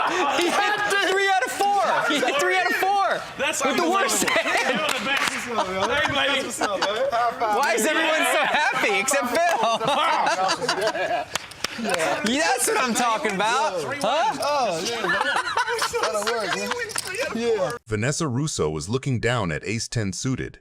Good at metagaming. Everybody thinks he's completely crazy. Scott Seiver, always looking to apply pressure, opens the pot to 1,600 with ace-6 offsuit. It is a loose open, typical of Seiver's wide range in late position, designed to steal the blinds or outplay opponents post-flop. Russo wakes up with a hand that dominates Seiver's holding. However, rather than 3-betting to isolate and define ranges, she chooses to flat call. This passive line is deceptive. She keeps Seiver's range wide and invites him to bluff into a hand that is statistically likely to be ahead. The flop falls a connected texture that misses the high card ranges of both players, but creates immediate tension. Here, Russo deviates from standard strategy. Instead of checking to the pre-flop raiser, she leads out with a donk bet. This is a probing bet, designed to seize the initiative and define where she stands. The turn brings the 7, a card that drastically increases Seiver's equity. He now holds an open-ended straight draw, meaning any 3 or 8 will give him a straight. Russo, sensing that the board is getting wetter and more dangerous, decides to ramp up the aggression. She fires a substantial bet of 7,000. Seiver, now holding massive equity with his draw and his ace out, makes the easy call. The pot is building rapidly, and both players are stubbornly holding onto hands that are technically just ace high. The river is the 3, the card that creates absolute chaos. It gives Russo a wheel straight, but also completes Seiver, whose is higher. She checks, fully expecting the hand to go to a showdown where they split the money. However, Seiver holds the 6, which connects with the board to make a higher straight. Recognizing that Russo likely views this as a split pot, Seiver bets 12,000 for thin value. 6 high straight. Aw. Or 7, but yeah. Yeah, either one. Phil Laak is looking down at ace-10 offsuit. How much you have, Phil, today? 100? I'll count it in a second. After this hand, I'll count it. It's okay, Phil. I don't care that much. I know you're dying to count it anyway. Pre-flop sets the stage for an intense battle between a Hollywood director and a poker eccentric. Cvetes raises to 2,000 with queens. In a full ring game, this is a premium monster, but in a battle of the blinds, it is an absolute sledgehammer. He is looking to extract maximum value from the big blind. Phil Laak, holding ace-10 offsuit, finds himself in a mandatory defense spot. While ace-10 can be a trouble hand that wins small pots and loses big ones, folding an ace to a single raise in a heads-up scenario is simply too tight. The flop falls a Broadway-heavy texture that creates an immediate stalemate. The turn is the 6. Laak decides the free pass is over. This is a classic probe bet. Laak is testing the waters, representing a weak king. Cvetes is not going anywhere. He views Laak's bet as a stab at a pot nobody seemed to want. The river is the queen, the most dramatic card in the deck. It hits Cvetes perfectly, improving him to a set of queens. He believes he has just spiked a monster that will win a healthy pot. Unfortunately, 24,200. I call. And Nick Cvetes runs worse than the car in the driveway of every horror movie. I mean, how good can one fish run? Huh? Is that sick or what? Freiriedman is looking down at king-queen offsuit. Jared, where are you from? LA. LA? Yeah, how about you? I live here. Cool. I'm from far away. Antonio moved to California from Iran at the age of 9. I saw your card, Antonio. Did you really? Yeah. From over there? Not as much of a magician as you think. Wow. I was going to open for a little raise there. Good one. I'm going to start doing that in the big Middle blind. black, middle Hey, black. I saw your card. I cannot believe you saw my card from over there. That's strong. Pralad, king, queen. He bluffed you right out of that pot. Exactly. You did 1 well. to 1. We're 1-1 now. Pre-flop begins with Freiriedman, who opens the action to 1,200. Are you going to fill me in on what the card was? Middle black. Oh, okay. He's right. It is a standard open, but Cvetes, sitting in the big blind with ace-king offsuit, makes a crucial decision. Instead of 3-betting to extract value with a premium hand, he decides to trap, underrepresenting his strength. I guess if you had 2 black cards, you would have probably folded, yeah. I'm going to put you on red right now. While this disguises his hand, it also surrenders the initiative to the aggressor. The flop falls a texture that misses both players, but offers Freiriedman a gut shot straight draw. Freiriedman, usually aggressive, decides to check back. This check is pivotal. He takes a free card rather than firing a continuation bet. The turn is the jack, the card that ignites the fireworks. It is a disaster for Cvetes and a miracle for his opponent. Middle cards, huh? How would you feel if I raise you? Oh man, I think Pralad thinks he's in a casting session. We just go make another movie and whatever. Always you know? an What's the option big deal? for me is to raise. I feel like You wouldn't be in his next movie, I'll tell you that. representing the middle cards. How many middle cards can there be? What would I raise it to get him to fold? A 9. 24. There's some high-level thinking going on over here, Jared. You see that? Yeah. Mind feel of like the you have a greatest. Spirit rock. So I'm gonna make it. I'm gonna make it 8,000. That Hollywood was worthy of a movie. I loved it, huh? Right, Nick? Yeah, I loved it. As a director, what did you think of the Hollywood? I there? loved it. Cvetes is now in a terrible spot. Against a raise, this should be a fold, but Nick convinces himself that Freiriedman is making a move. The river is the ace, the ultimate false hope card. It pairs Cvetes' ace, giving him top pair. In his mind, his hand just went from a bluff catcher to a value hand. He checks, likely intending to call a reasonable bet. Should I Hollywood more before I bluff? How much does one need to bet? I have front row seats to this show for free. That's 16. You know? 21K. Freiriedman, holding the nuts, decides to go for maximum value. He bets 30,000, an overbet designed to look like a bluff. I call. Ouch. Just the nuts. Just the nuts. Good hand. Thanks. Wow, bro. Mercier is looking down at 10 deuce suited. Pre-flop, This is Jason doing Jason things. There's no straddle. Opening 10 deuce suited from late position in a soft, splashy lineup. It is loose on paper but fine in practice. He has position, deep stacks, and two opponents who are clearly more interested in seeing flops than 3-betting him. La Liberté flatting ace-jack suited is standard. He keeps the pot multi-way with a hand that dominates a lot of Jason's opens. Vulgaris overcalls 5-4, taking the classic, see a cheap flop and try to hit something weird. The flop comes, and Mercier couldn't have asked for better. With 10 deuce, he has flopped a full house on a board that is supposed to be much better for his range than for the callers. He has all the overpairs, big tens and suited junk that connect, while the flats are capped around medium pairs and broadways. When it checks to him, his 2,300 c-bet is completely standard and perfectly sized. It looks like a small, routine bet on a paired board. It keeps in 10x, pocket pairs, and backdoor draws, and it gives plenty of room to barrel. La Liberté's call is where the trouble starts. The turn brings the 6 of spades. Flushes are still possible, but the relative hand strengths have not shifted. Mercier is still sitting on the effective nuts against realistic ranges. When La Liberté checks again, Jason continues his story with 6,200. This sizing keeps his range polarized between trips, boats, and airballs. But from La Liberté's seat, it also looks like a perfectly believable second barrel with overpairs, strong tens, or club draws. Calling again here is ambitious. He now beats only pure bluffs and some random overcards that decided to keep firing. By the river, the pot has swelled to about 21,000, and the jack of diamonds peels off, giving La Liberté top pair in the most dangerous way possible. It improves him just enough to pay off, but not enough to actually change where he sits in the hierarchy of hands.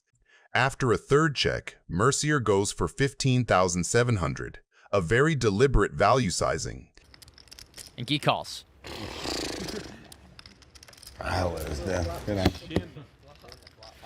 Doyle Brunson. And I got my jack at the end. 2 spades. Oh my God. The spades come and gets them. Lunkin is looking down on pocket sixes. Pre-flop, this is a classic slow-played trap setting itself up. Mike opens under the gun with king-queen offsuit, which is completely standard at these stack depths. It is a strong Broadway hand, dominates a lot of the calling range, and plays very cleanly post-flop. In the small blind, Lunkin just calls with pocket sixes.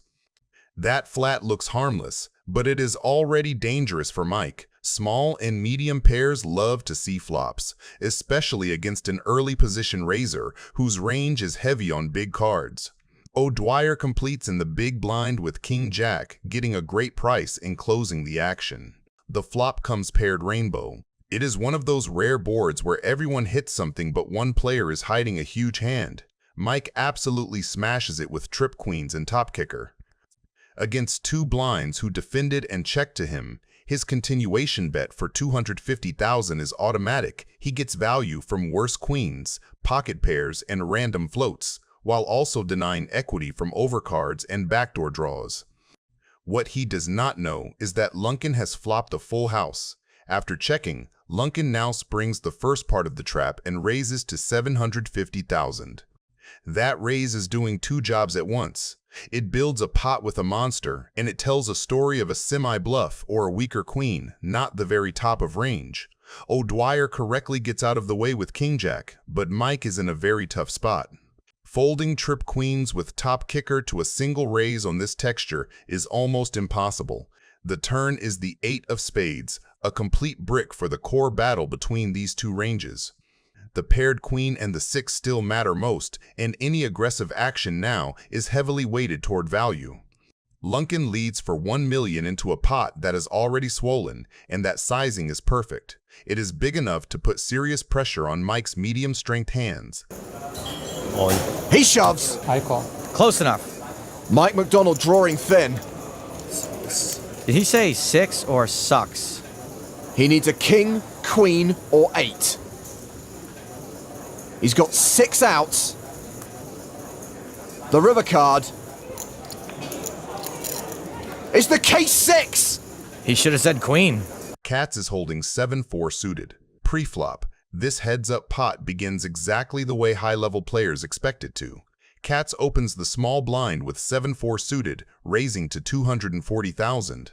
In a full ring game, that hand is usually folded, but heads up, ranges widen dramatically. The flop comes, and on the surface it feels like Bonamo has won the lottery. He checks to the razor, which fits normal strategy. Katz is expected to continuation bet frequently. Katz, however, has hit something better. With his 7, he has essentially the nuts, unless Bonamo draws another ace, and if by any miracle another 7 comes, it will be the perfect opportunity to trap Bonamo. By checking, Katz keeps his range looking capped and gives Bonamo full freedom to start telling a value story on later streets. The turn is the 5, which changes very little for the core battle between the two ranges. Draws do not really improve in a meaningful way. The board is still defined by the ace and the 7s. Now Bonamo steps out with a bet of 275,000. From his point of view, this is a natural value bet and protection play. Katz just calls. Raising the turn would advertise real strength on a board that is already hard to bluff. The river brings the final 7, putting quads on the board. This is where the hand becomes psychologically difficult for Bonamo. From his seat, he now has a full house, aces full of 7s. In a vacuum that is extremely strong, and it is easy to assume that the opponent rarely shows up with the one remaining 7 that beats it. He bets 400,000 into roughly 1.1 million, a sizing that looks like thin value targeting weaker aces and maybe stubborn pocket pairs. It is not overly large, which helps encourage crying calls and, crucially, can tempt an aggressive player into turning something into a bluff raise. Katz, holding the unique 7 that actually plays, now springs the final part of the trap. From his perspective, the line makes perfect sense. He checked the flop, flatted the turn, and now when the board pairs again, he applies maximum pressure. Call. Bonamo calls. And now, the amateur has the advantage in this heads-up battle. Jennifer Tilly kicks things off with a pair of 5s. But she's up against Hasham with ace-king offsuit, who has raised to $2,500 in this crazy poker cash game. Daniel's out. Tilly, pocket 5s. Should be an easy call. She does. Surprises one time, Ken, and just put the 3-bet in. It'll happen. Not with those cards. Are you feeling the peer pressure right now? You can't think of it like that. You have to think that $800 bought you goodwill at the table and possibly an invitation to be invited back. Because, you know, these guys Smart love woman. when you straddle. The flop comes 5-king 7 rainbow. Jennifer hits the set and Joe Hasham just made top pair top kicker. And if you know poker, you know that's the kind of hand that makes grown men hand over their chips with a smile and then cry in the parking lot.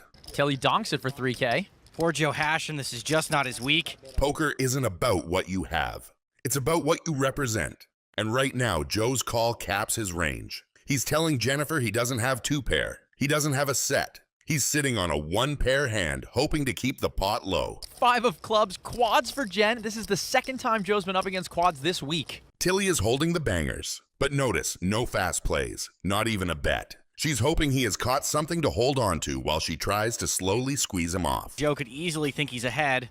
Obviously he does. He bets 6,500. Everyone at the table thinks she's the playful actress who overplays marginal hands. But right now, she's successfully turning that persona into pure profit. And Hasham, like most men would, falls for her trap. And Jen min raises to 13K. By making it the smallest raise possible, she's given herself a good shot at getting called. And Joe does make the call. Jen's got quads and she's got herself a customer. Ace of diamonds, 2-pair for Joe. That is not a good card for him. 20,000. That's 20K. I call. And Joe calls. I call, Jen. You call? 4 of a kind again. Am I the king of quads today or what? Joe can't believe it. Really? The loose cannon is looking down on pocket jacks. He puts in the re-raise to 4,200, and that single decision defines everyone else's incentives. From his seat, he is doing 2 things at once. Value targeting the opener with a tight, high card-heavy range, and forcing the field to reveal how speculative they're willing to get at price. And Hasham, with a mid-pair, is taking the classic set mine plus pressure line. The price after a 3-bet is not perfect, but against 3 players, the implied odds get juicier, and 7s retain outs against almost anything. Okay, we all wasted time. We did our little, every one of us, we did the We know we're calling. Yeah. Whenever you call, everybody knew it was. We all know we're calling. It's just a little. We're trying to be like Jennifer Tilly there a little bit. Actress. Oh yeah. The loose cannon has just connected in the strongest way possible and chooses stillness over fireworks.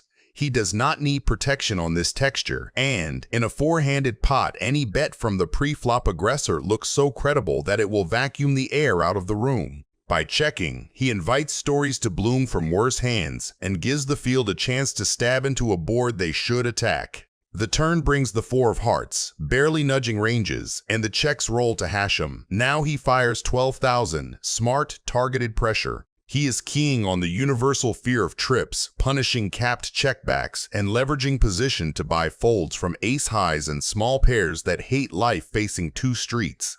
That's what you did last time. When? 12,000. Last night, Hasham bet 12-5 on the river against the loose cannon. Ken made the call with queens, and Joe showed him 2 pair to take it. It was 12,500 last time. Frankowski just calls. Note the elegance. Raising here collapses Hasham's bluffs and isolates only better or folding hands. Calling keeps the net wide, disguises strength, and lets Hasham talk himself into bigger numbers on rivers that do not change much. River is the deuce, another brick, and Hasham does the unthinkable. I'm all in.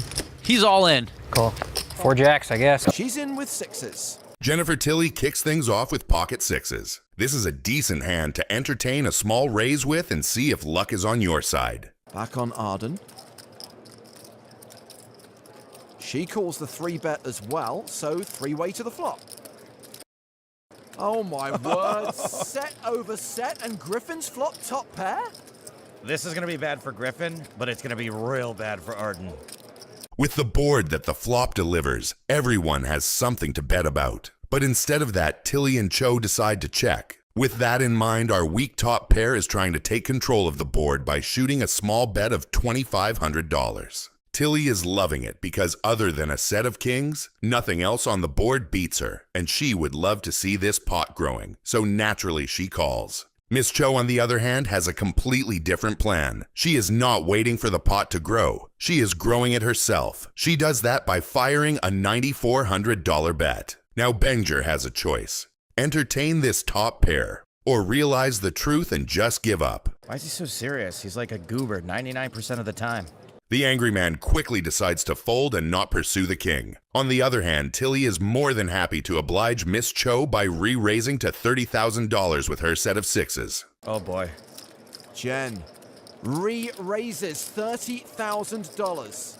At this point, Miss Cho should know the deep trouble she finds herself in, but still decides to go ahead and call on her set of 5s. The turn delivers the 9 of clubs, a card that is completely irrelevant to both of them. If I was in the position of Tilly, I would be betting pot here. What would you? Let me know in the comments below. I guess Tilly is not so happy about my jamming suggestion, so she decides to check here and wait for something magical on river. Same thing for Miss Cho. In her case, though, that is in her favor. And Arden spikes a 1-outer. She's got quads. Meanwhile, Jen has rivered a full house. Buckle up, because this hand just went from pretty sick to absolutely bonkers. People say patience is a virtue, but in Tilly's case, her patience came to bite her from behind. The river delivers the only card that can save Miss Cho, and that is the 5 of clubs. Now the only question is, will Tilly get baited by her now full house hand? Or will she read her for the quads Miss Cho has? And as we all thought she should do, Miss Cho goes. There it is. This is not good. No, it sure isn't. If Jen calls, this will be the biggest pot of the game. Arden, you have quads because it can't be quads. Does she know? I don't think you have kings full. And I don't think you have 9s full. You might have 5s full. That's a call.